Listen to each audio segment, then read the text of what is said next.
fellow Voyagers. My name is Aaron Moss. With me is my wife, Michelle Moss. And this is Voyagers Cast, a Headcast Network 20-episode maxi-series podcast where we look at the greatest time travel show of the early 80s, Voyagers.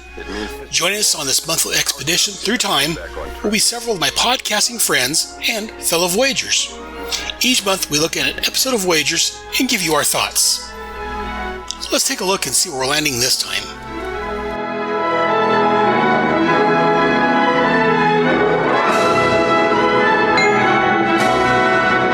Green light, kid.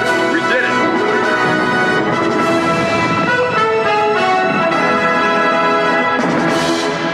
And welcome to the 5th episode of Voyagers Cast. I am one of your hosts, Aaron Moss, and as usual with me is my wife, Michelle. Hello, hello, hello. And again, we're not alone. Well, we're not alone this month.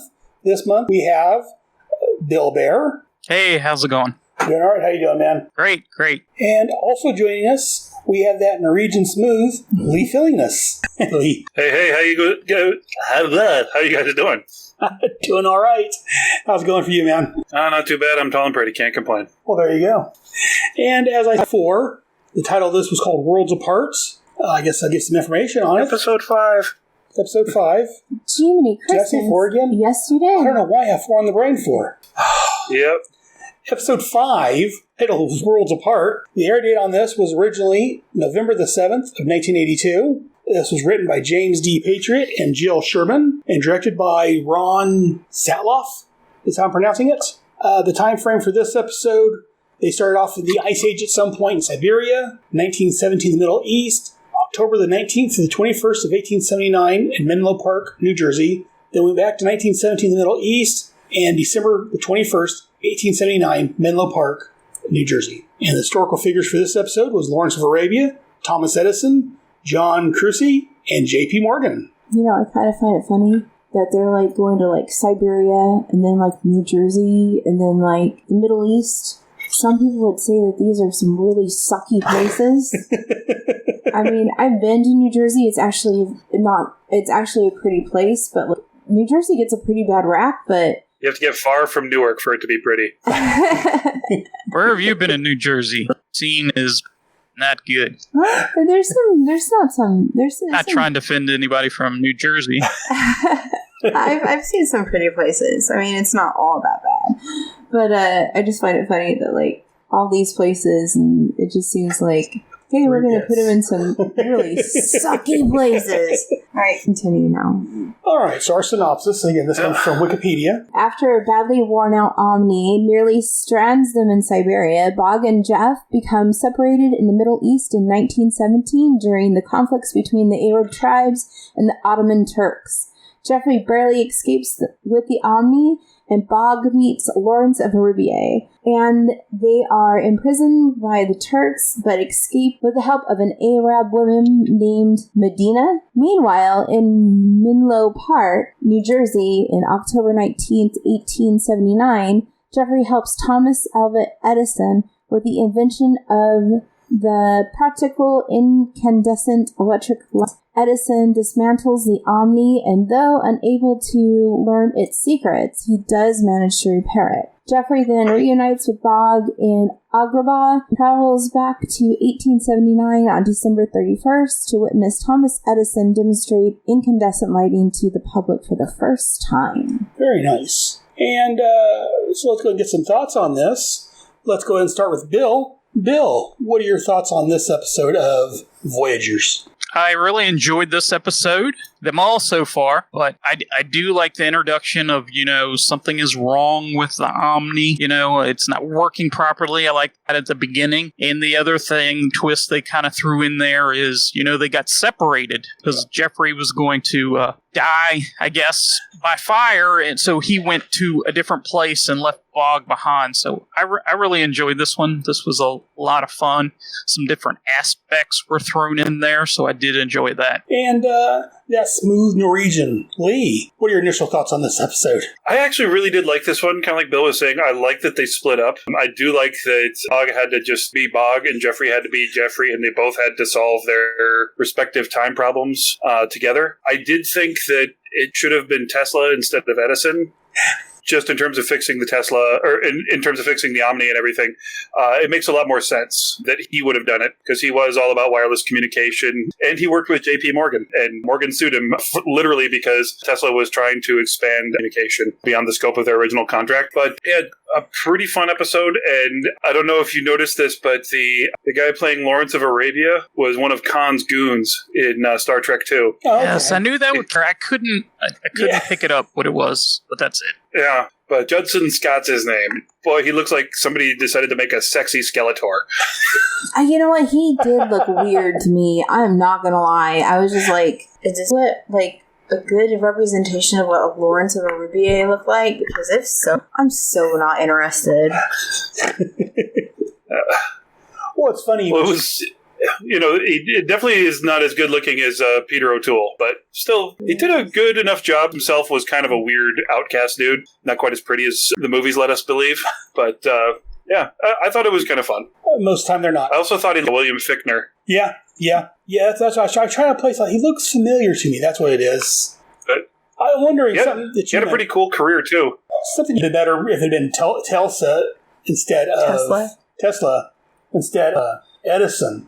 I'm wondering, this was done back in 82. I'm wondering if, again, I can't remember that far back because I'm getting old and senile, if that was before, I think it was became known as the one that created the light, and Edison was still getting the credit for it. You won't bet that's why they used him. Because I don't think Tesla.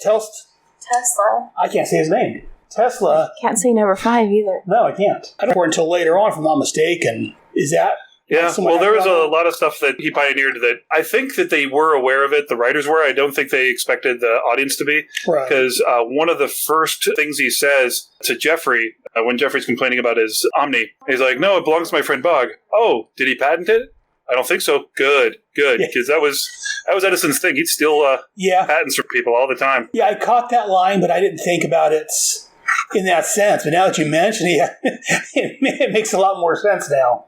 And that's what I was kind of wondering if, I'm sure the writers knew Tesla was actually involved, but the average layperson, I think at that time was still thinking Edison, and that may have confused people possibly.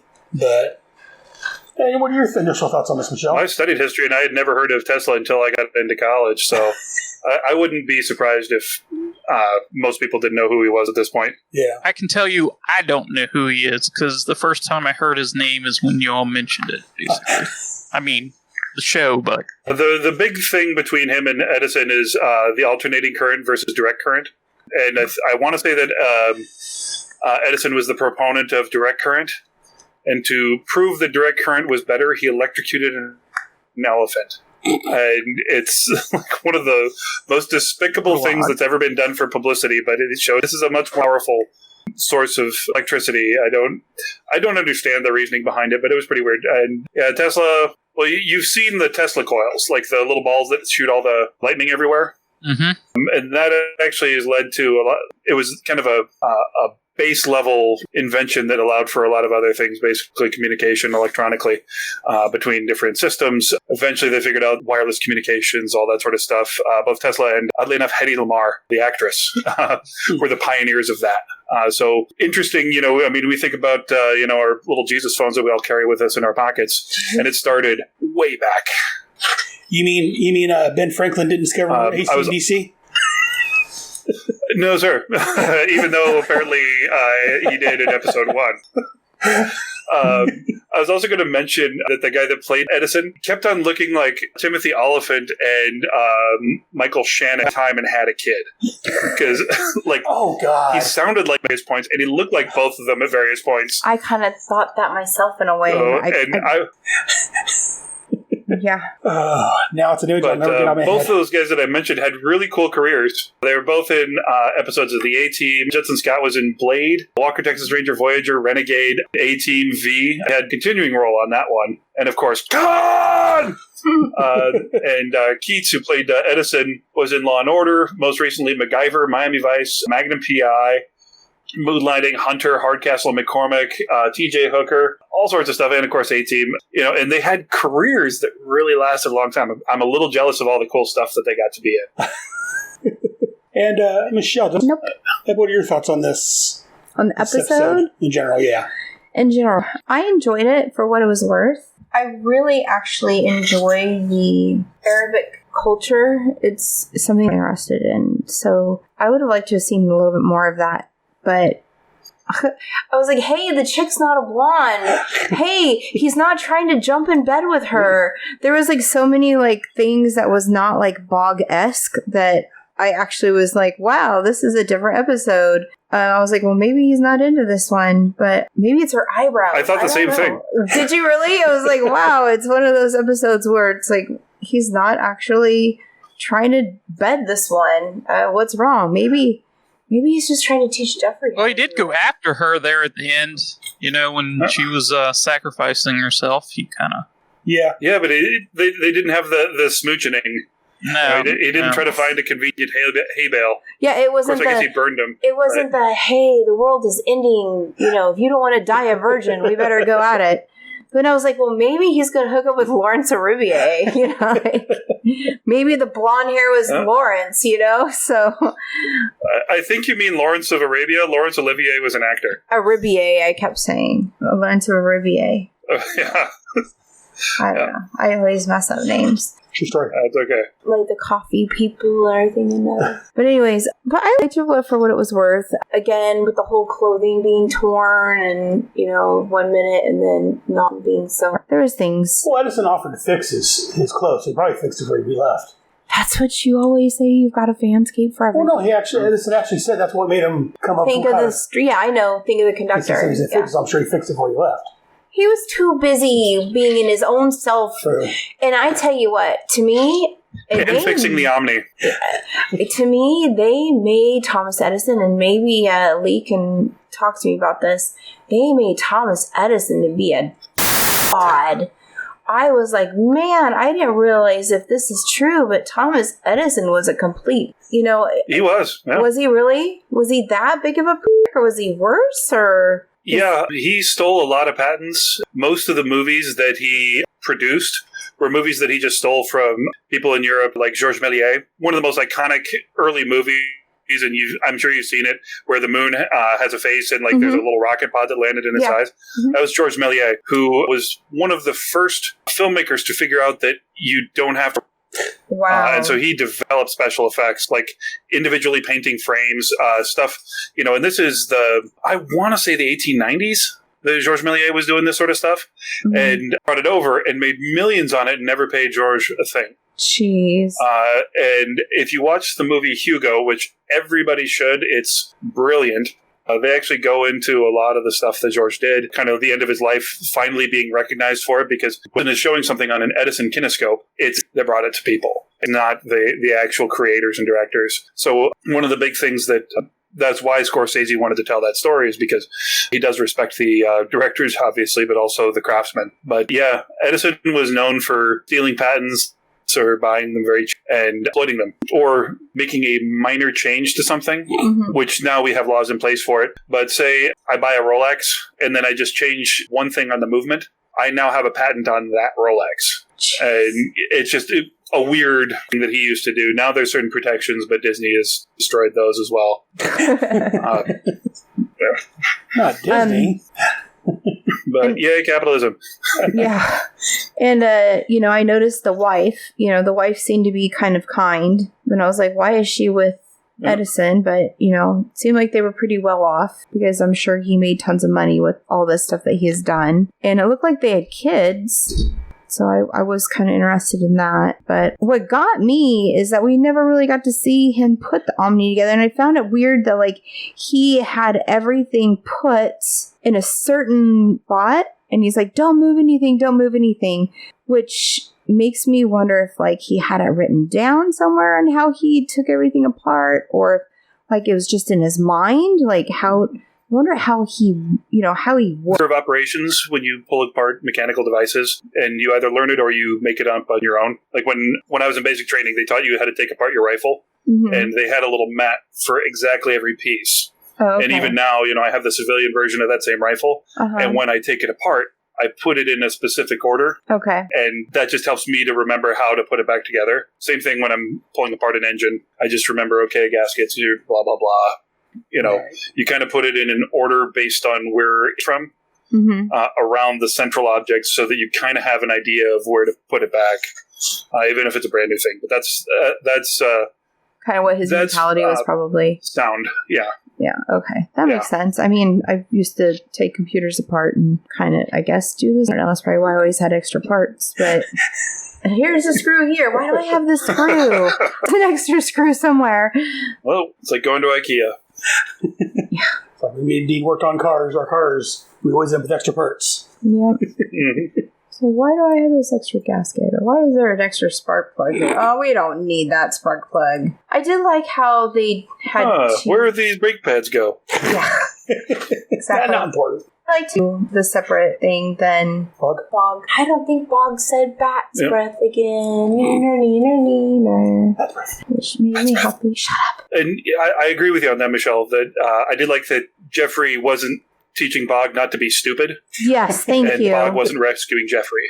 And Bogg wasn't really being... Although I do find it weird that he was able to fall through the ceiling of the jail. Yeah, and those catacombs digging out, that was a really big catacombs. And how long were they been digging those? That's what I want to know. Well, the catacombs were there. They dug into the catacombs. Right, the tunnels. Right. So they weren't digging the catacombs. Yeah. They dug into the catacombs. Because those were where they buried their dead. Yes. Bring out your dead, yes. Bring out your dead.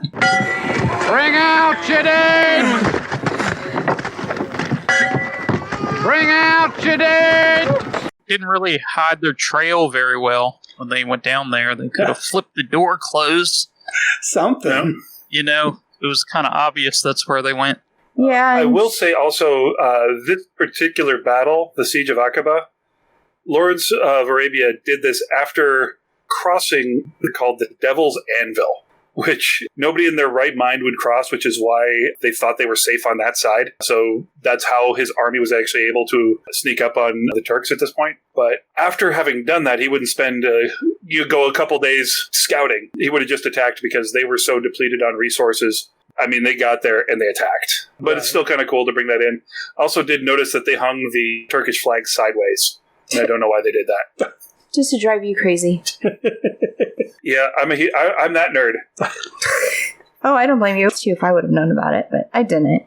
So it didn't drive me nuts. What about you, Aaron? Let's hear about you. I didn't watch it. No, sorry, wrong show. No, I enjoyed it. I say it was a good episode. I did like you guys. So I get that all the time from Jared Albrecht over my G.I. Joe show. Oh, I didn't watch it. Didn't read it. I really love the fact that, that they had these two separated for this adventure. They each had their own little story, if you will. And it got me wondering, I think it was Bill mentioned leaping inside the building. And the sound we hear of them falling, I'm wondering if that's actually not the sound of them falling, but that's the sound of like a portal or something. Because in this episode, when Jeffrey landed in front of Edison's house, after he landed, you could still hear the falling sound. After he landed. Poor editing, if you I'm like, what in that? I had to rewind that. Michelle, watch this. So, and then later on in the episode, he landed inside, and in, what was it, episode 2, they landed inside the building with Houdini. So I'm wondering if that sound we're hearing isn't them actually falling, but maybe it's like a time tunnel opening up, and that's why they're able to leap inside buildings, and sometimes when the sound lasts after they've landed, that's why the tunnel is still there. That's my, again, fan wink for it.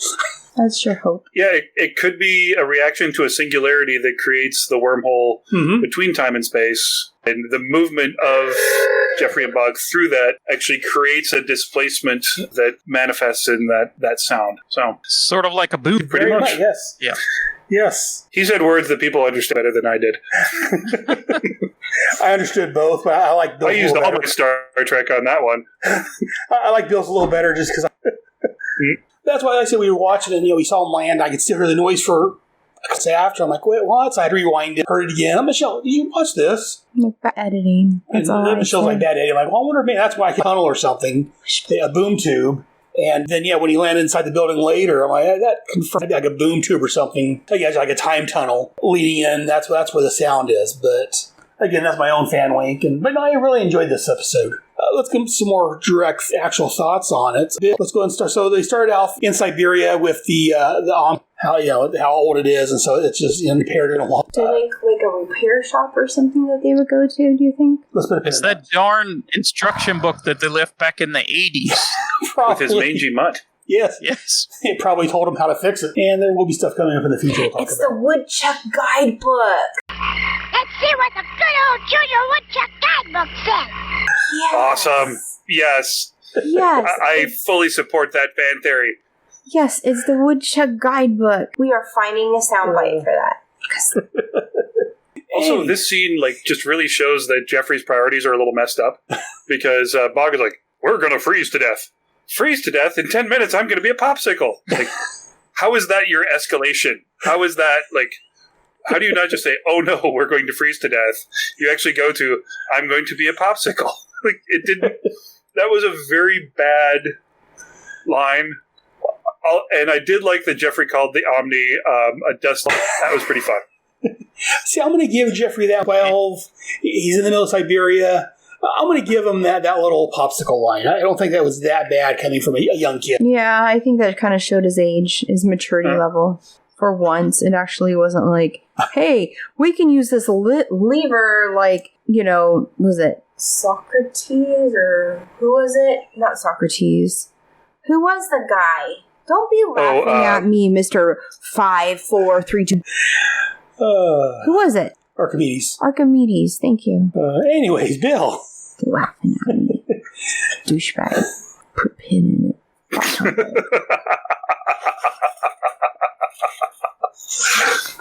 I'm with you, Michelle. That show, this is turning into something more interesting. Voyagers. No, Michelle, I would like you to address your feelings. And just remember that this is a safe place. There are no wrong thoughts or feelings. Oh, there Aaron, is. I want you to listen, and I want you to try to feel. He has no feelings or soul. So anyways, Bill, let's get back to the Voyagers and away from my marital problems at this point.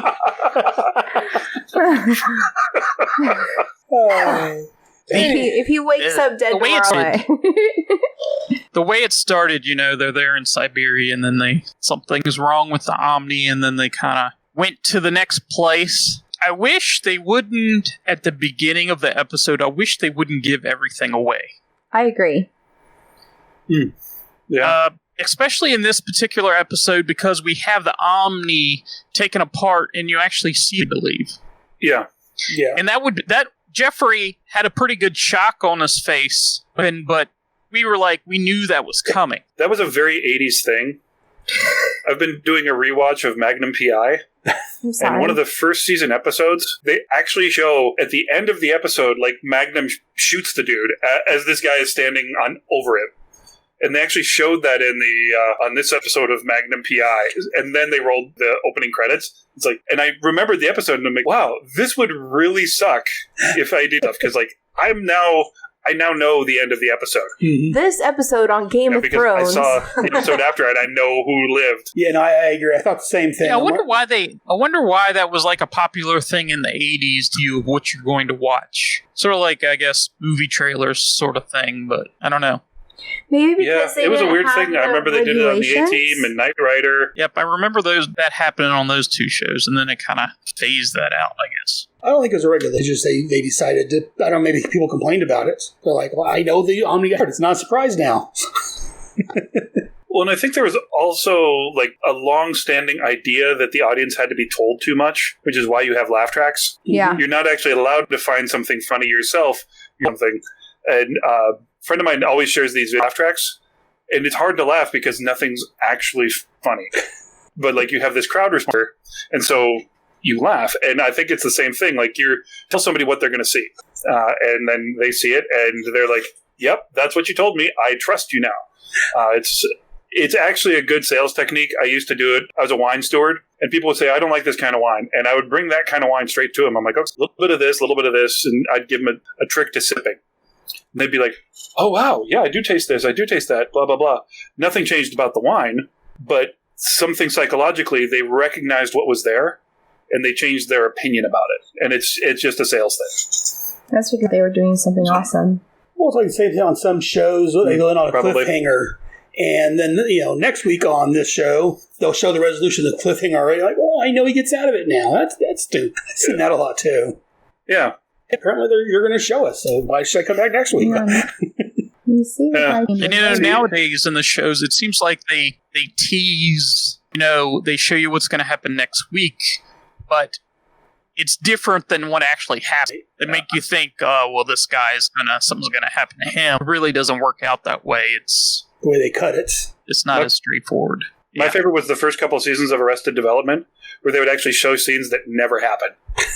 Like, none of it ever does. So you sit there and, they just do something. And then you watch the next episode. None of that happened. I love this. I think the right way to do it is just the Waylon Jennings thing. I don't know how them dude boys are going to get out of this one. That's all you do. Yeah. So you take your 2 minutes to go to the bathroom and grab another drink. You jump back on the couch when the commercials are over. Yeah, I agree. That was a unique way to do it. I did like the way they did that. Yeah, it made you want to come back. Oh, absolutely. Well, especially you don't get the resolution until after the commercial break. Right. It's like, I wonder if the General Lee is going to miss the jump this time. Probably. Fingers crossed.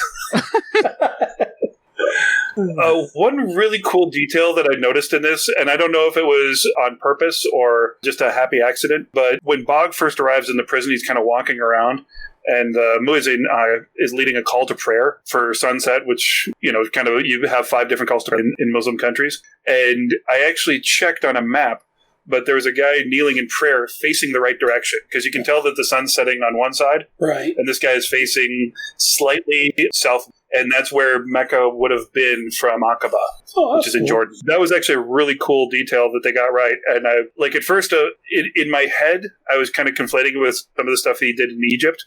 I'm like, yeah, he's facing the wrong direction. Then I'm like, wait, no, where's Aqaba? I'm like, yep, all right. So it's kind of cool to see that.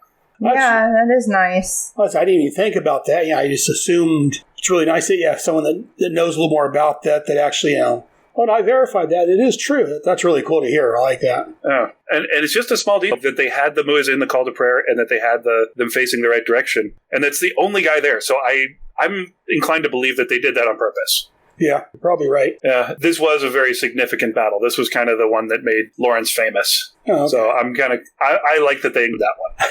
Well, good. It's glad, hearing someone that's a history major that knows about history, confirming that a lot of the stuff they're doing is, actually either accurate or pretty darn close to accurate. And they didn't screw it up. Well, the other thing I think that, by watching this, for somebody that maybe not knowing all the details about some of these characters, it makes you interested to see, okay, what really did happen? Mm-hmm. That sort of thing. Because Thomas Edison, of course, know much about Lawrence of Arabia.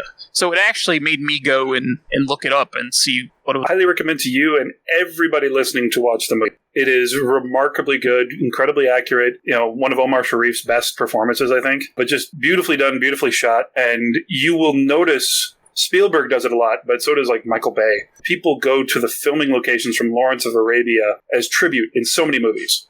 Spielberg's done it a couple times in, I want to say, Last Crusade, and Michael Bay went to a couple of the filming locations for Transformers 2.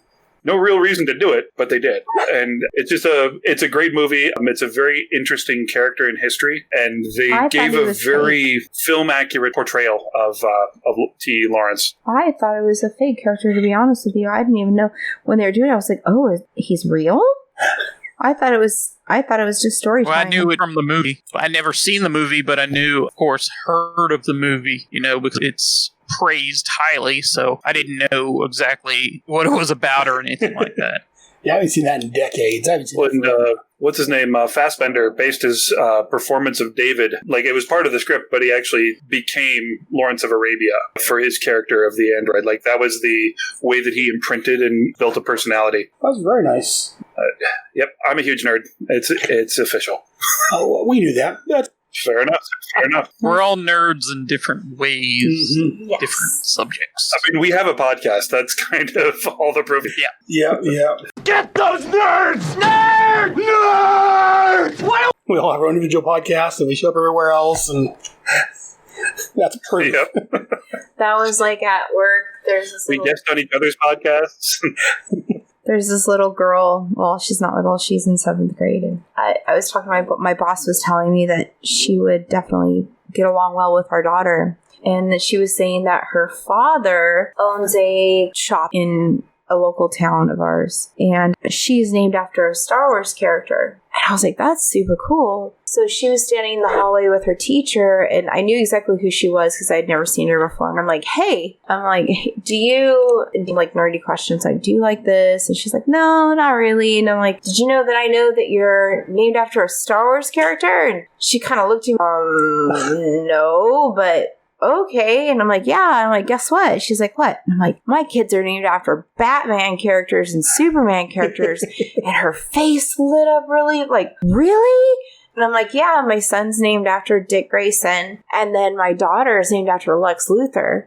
And she goes, no way. And I'm like, yeah, it's Alexis, but we call her Lex all the time. She's like, that's super cool. She was just like, wow. She's like, you're a pretty cool teacher.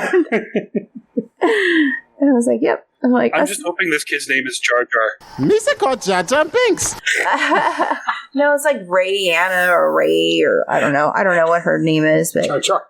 Jar Jar. You're a dork, Aaron. He found that too funny. I'm laughing hysterically over here. That's funny. In my head, ever since Force Awakens, J.J. Abrams, the J.J. actually stands for Jar Jar. And it just makes me laugh every time. Oh, that's funny. Well, that's like we call M. Night Shyamalan Ding Dong. Shyamalan? It's M. Night Shyamalan Ding Dong. You're not. It's so perfect. Yep. Okay, back to the... Yeah, enough about Star Wars. Well, never enough about Star Wars, but... personal stuff. That doesn't Time for G.I. Joe? Always time for G.I. Joe. Yo, Joe! Yo, Joe! I'm a G.I. Joe shirt, so always... Oh. What a fool, Cobra Commander. Yes, Destro. Oh, that's great. That was a great voice. Thanks. Here's my Snake Eyes impression. Perfect, to a T. Sorry, I had to. I'm a dork. That was a great... Better than I can do. That was great. I like that. I don't know. You're pretty good at not talking. True. I'm always pulling a Snake Eyes.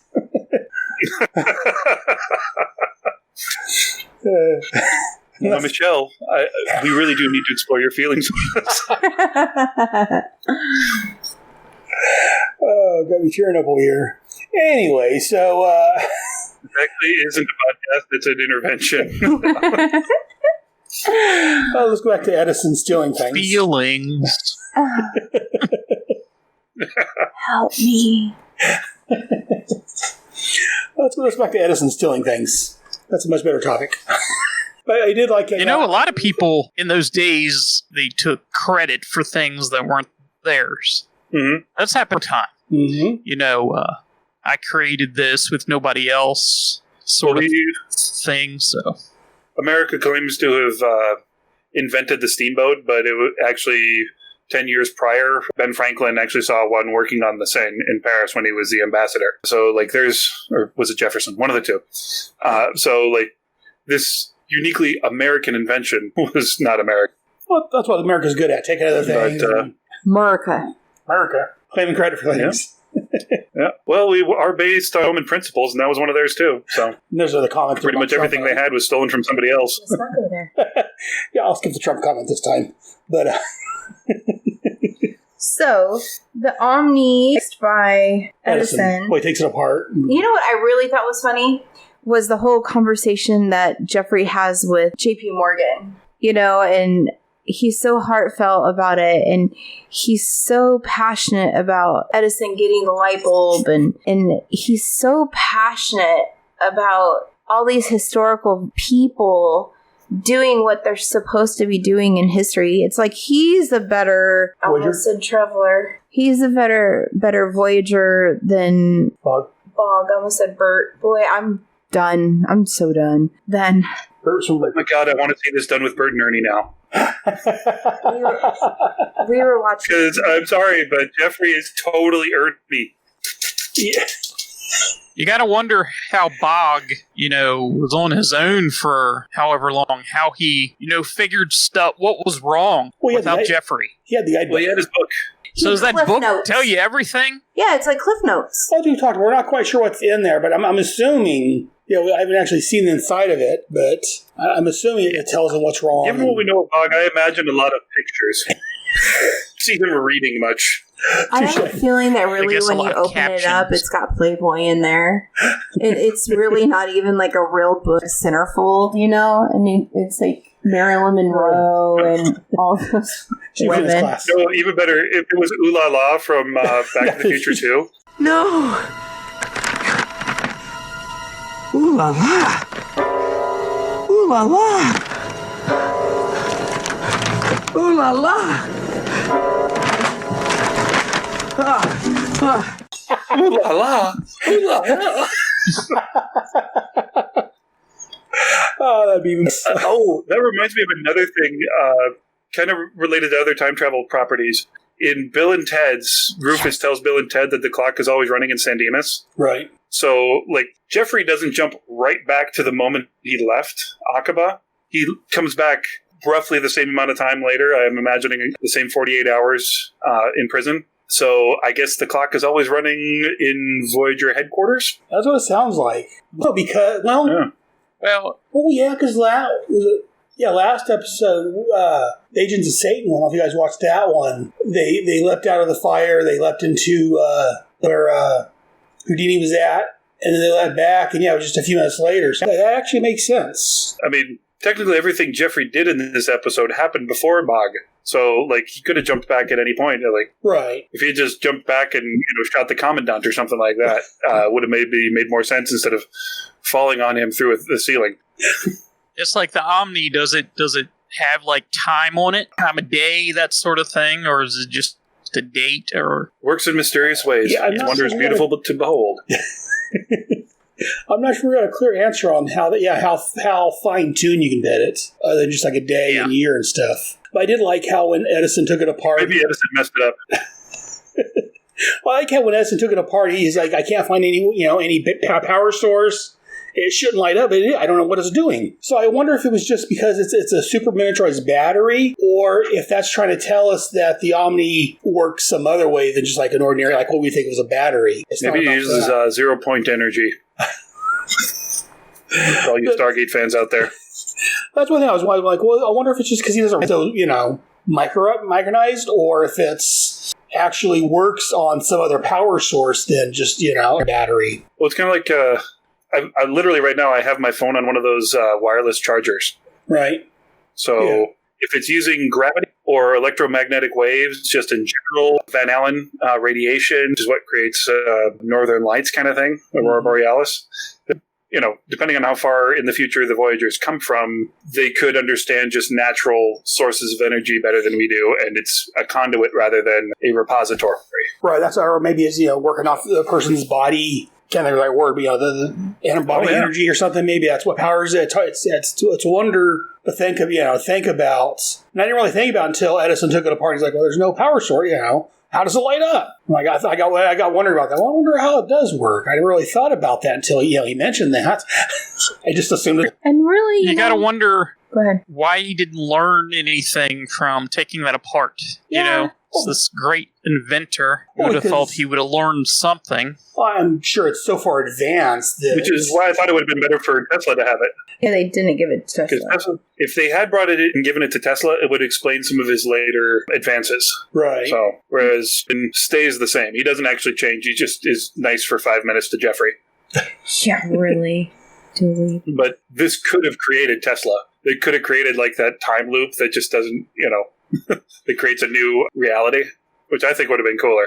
But this is a Saturday afternoon kids show, so not exactly the place for it. But going off what Lee was just saying, I think it'd be cool if it would have been Tesla. Maybe at some point in the future, we found out that he's the one that started the whole Voyagers thing. using, he's able to build it. That's who started the Voyagers Academy and all that. They've been really interesting. Cool. Like, he's like the principal. The founder. Yeah. Jeffrey's all about, like, knowing he's the knowing of knowing. Right. Would Jeffrey have known the filament was string in the light bulb, per se? I mean, because I think back when I was younger, I remember learning that he used a string in the light bulb. Like, for some reason, I remember being taught that. Lee, do you remember being taught that? The episode was progressing. I knew that it was a monofilament wire, but they kept on calling what he was working on the filament. And so in my head, I'm like, oh, they're just making it wrong, not, making the wrong thing. They're just doing the right thing the wrong way. Right. One of Edison's famous quotes is, fail 1,000 times to make a light bulb. I learned the wrong way to make a light bulb 1,000 times. Right. So, that was kind of part of his thing. I don't know. I just felt and if it's a show, I think that would have been good. What that saying? Yeah, because that would have been, because this is kind of pointed towards kids. If kids had heard that, they'd been like, oh, yeah. Yeah. Like, I mess stuff up all the time, and it would have given them a different perspective on it. Well, because my whole thing is, like, if Jeffrey's all-knowing, wouldn't he have been like, hey, you should try this? Or maybe that's his places he overlooked, or he wasn't quite as knowledgeable on, which kind of shows he's not quite all-knowing. He's more good of dates instead of what actually the minor details like that. I say shenanigans. And something that I've been doing, editing these episodes. Hey, none of that shenaniganery. Humbug. That's my... But something I've been thinking about as I've been editing episodes, and we brought up in previous episodes, how come if time is messed up, Jeffrey knows the way it's supposed to be? I've had another thought more recently that we haven't talked about. I'm wondering if it's the what happened or has already happened theory, and they're not actually changing time for the better. It's already happened that way. You know what I'm talking about? Yep. They're not. If you were to look at it, it's time's progressing and they're popping up. They're not fixing time. They've always been a part of it. That's what I thought I had as I was editing these last couple episodes. I'm like, I wonder. Yeah, because Jeffrey wouldn't have the memory of those times. Right. If they hadn't happened. Right, and that's what we've talked about in previous episodes. So without an external force changing them, yeah. It was fan wait for that. But So why isn't he mentioned in any of these history books? Because they keep quiet. Because Edison stole the idea. Yeah, they don't usually stick around. Call back, ladies and gentlemen. Then they're not going to give a 12-year-old boy credit. Well, that last episode, when Houdini was giving his press conference, they snuck out because they didn't want to be a part of history, as it were. True. So they're avoiding being part of history so they didn't learn about himself. Right. That, and you know how things get mixed up over time. Maybe they've tried to stay out of the limelight so that their actions kind of faded away or became just some random guy. Right. Not necessarily Bogg, but some random guy in the prison helped Lawrence escape. That's my thoughts on it. It could be a multiverse theory. It could be that too, but I still don't necessarily like that because they're fixing the darkest timeline, right? But then would that darkest timeline not exist anymore once they fix? I mean, I don't know why they would be fixing it if it's not their timeline. Well, maybe it's not wrong in that time. It's just a different time. So that's the only thing. That's the only thing that throws me off. Well, if they're looking at, say you've got a 2020 where Edison didn't invent the light bulb. Mm-hmm. And so, and maybe it took another 20, 30 years. If you've got this multiverse method of communication, or method of observation. Right. And you look through, and say it's our 2020, we're the prime timeline, right. And we're looking through at the Kelvin timeline. And they're able to look back and they see the technological advancements. And we look at their history and we tell them, oh, this is why this happened, that's why that happened. They're able to somehow make this technology to change their timeline to one that's more advanced, and so to advance their own history. And I like that idea. It's just the way the premise of the shows are, they're really, and again, that may be it. That just doesn't line up with me, but... And it doesn't make any sense, but, yeah. And the more we talk, more I'm thinking, we have this property, the Voyagers. It only lasted a season. They could do so many things with this property instead of, we have one season and we're happy to have that, but there's so many things they could have done with this series that never happened because they didn't have the opportunity for one. But, books or comic books or movies or shows is cartoon would have been perfect for this. Oh, yeah. Yeah. Because you wouldn't be limited by whatever sets were there in Southern California. Well, I'm on a Facebook group. Yeah, and Voyagers guidebook, and actually James Patriot, the creator of this, is on that Facebook group. And I'm trying to get him on the show, but I may have to ask him about who has the rights to this at this point. If he still has a part of it, or if it's all by, who is it, NBC, Universal, whoever it is. I'll still get find out who's got the rights, and if he's thought about maybe redoing something on the Voyagers. Oh, it's definitely NBC, because if you go to the NBC app, they have all the episodes on there. Yeah, that's where I've been watching it. So if they can do it for free, that means that they still own it somehow. Mm-hmm. With commercials, of course. And again, like I said, there's a whole bunch of different possibilities for how it is. But like I said, I'll see if I get to talk to James and find out. Yeah, who has the rights? What we're talking about? Who has the rights to this? And if he anymore, if it's just pure with NBC. I know NBC has it because that's where we watch it. I've got the DVDs, the NBC app. So, and we also watch Quantum Leap on the NBC app. And the difference in the two, if you guys have watched Quantum Leap on the NBC app, the commercials, they're not in the right spots. Whereas Voyagers, they tend to have them in the right spots. Right. Over on Quantum Leap, they'll go up to a part, they'll have the spot where the commercial breaks at, then they'll go like 5-10 seconds to the next part, and then they'll put the commercial. Like, what the heck? Yep. I've noticed on different, CBS does that too. If you have like a show, it puts the commercial in where it's like 3 seconds from the commercial break, but it puts the commercial there, and then you got 3 seconds and it jumps to the next part. Mm-hmm. Notice on Hulu, I think, and they put the next episode starting in 10 seconds, like a minute before the episode ends on like half of season 5. Huh. I'm like, no, I want to watch this, and they don't have a way to like stop it. So it's just kind of stupid. So yeah, I think a lot of these companies need to pay a little bit better attention to where they put their breaks and commercials and all that sort of stuff. Yeah. That's something we've noticed over on the Quantum Leap. And we should be able to watch it full screen. That's a big frustration for me because, working in film, I know all of the people that work a lot harder than I do on my side of the camera. Right. And, all these guys, just the sound mixer. His mom should be able to watch Netflix and see his name because she won't see him on screen unless he gets like a weird little cameo extra part. Like, that's for your mom. That's so that you can see that. And when these streaming services don't let you watch the credits, you're taking that little bit of joy away from the parents and the kids and the cousins and nieces and nephews and aunts and uncles. Yeah, as an actor, that's a huge pet peeve for me because all my crew people never get the credit they deserve. And that's the only credit they get. And we're taking it away from them with all the streaming stuff. Yeah, I thought the same thing, actually. Unless it's a Marvel movie, I don't really care credits, but there's a lot of people that goes and put a lot of work into these movies that you're in our shows, and you're not going to see that for the credits. Yeah, they're their family sitting there watch. Oh, here comes my son. Oh, it's gone. So yeah, I thought the same thing, Lee. I'm glad to hear it. Preach on. Oh, very much so. A rounded episode we've seen so far. Yeah, could use a couple bat's breath in it. I don't. Bat's breath. Sorry, need to say it with the basso. Bat's breath. Yeah, that dude had a great voice, didn't he? Yeah. Well, also, he has a great radio voice. The deep radio voice. Yeah, and I noticed we had Lawrence. Best though is the guy that I took over for on Blood and Kings, Norman Lau. What's that, Aaron? I was saying I noticed that Lawrence was blonder and taller than our Smooth Norwegian is. Funny and wiry and just looked like you said. He is, definitely. Oh, yeah. He's taller than Bogg. I'm like, well, he's a tall guy. But what were you saying, Lee? Yeah, he's 6'3" according to his IMDb page here. So I got him by 4.5 inches. Well, there you go. And what were you saying? That's the thing with all your tall actors; they're not actually tall.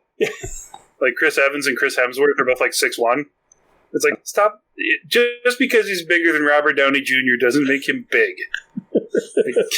Give a real big person Thor. Yeah. Captain America, like, if he's... didn't, like, Ralph Miller play him in one of the really bad movies? Like, from the 90s? Like, there was just one version where it's, like, the worst Captain America. It was almost yes. They actually, with a magic marker, they put in his abs. Yeah. On the suit. Yeah, it was really bad. That's really, really bad. That was such a horrible movie. And the 90s Captain America. And of course, how could we forget the David Hasselhoff? Oh, see, I'm looking it up now and seeing. But yeah, no, there was the Dolph Lundgren Punisher movie. Yep, loved it. Yeah, we were watching last night. Me and Michelle was watching. Yeah, we did a podcast on that one. Yeah, I remember that. Yeah, I was watching the He-Man thing on Netflix, talking about the behind the scenes and all that of the movie and the toys and how He-Man came to be and all that. And they talked with Dolph Lundgren, and I'm like, he was the Punisher also.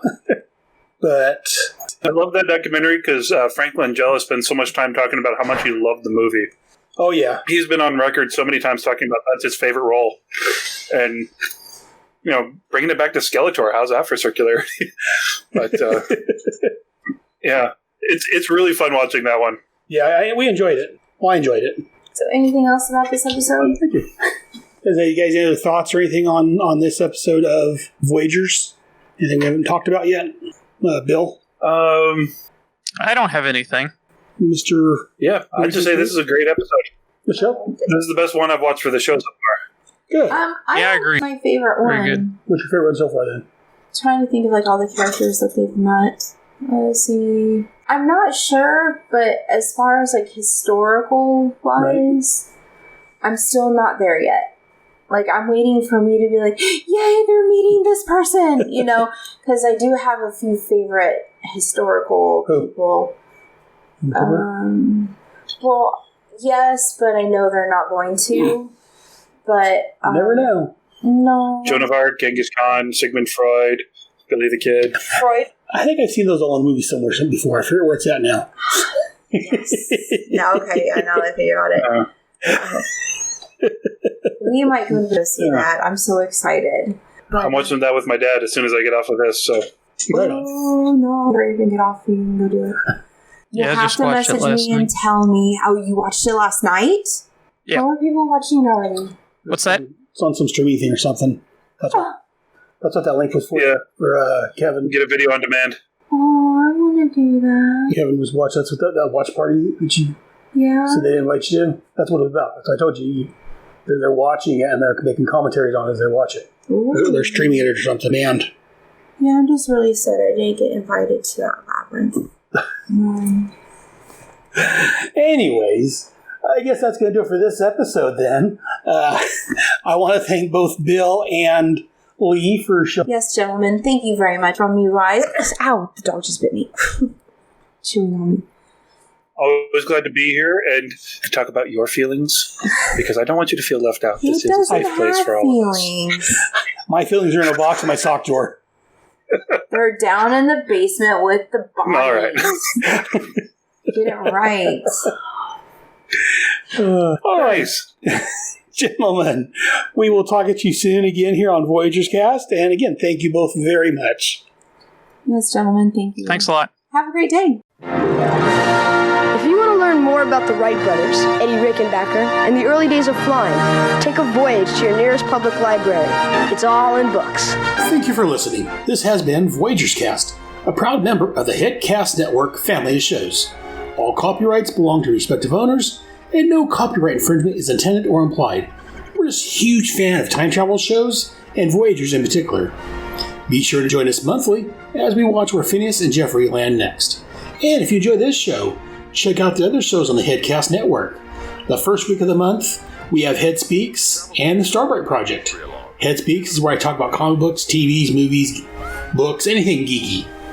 The Starbright Project is where Michelle and I look at another great time travel series, Quantum Leap, and then we'll talk about it. The second week of the month brings you G.I. Joe, a Real American Headcast, and this show, Voyagers Cast. Over on my G.I. Joe show, we look at the G.I. Joe comics and cartoons from the late 80s. The third week of the month, we drop Task Force X, the show that looks at the Suicide Squad and Checkmate books from the late 80s. Finally, the fourth week of the month, I release the Starman, Manhunter Adventure Hour, and Bravo Team. Starman Manhunter is a show where I look at the Will Payton Starman and the Mark Shaw Manhunter books, both from the late 80s. Yes, I have a time period.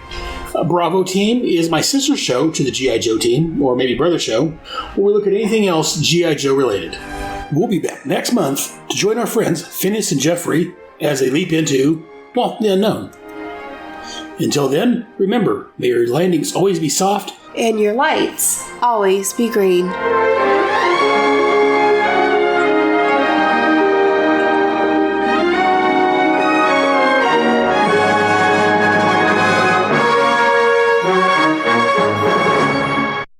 Be excellent to each other. Party on, dudes. Party on.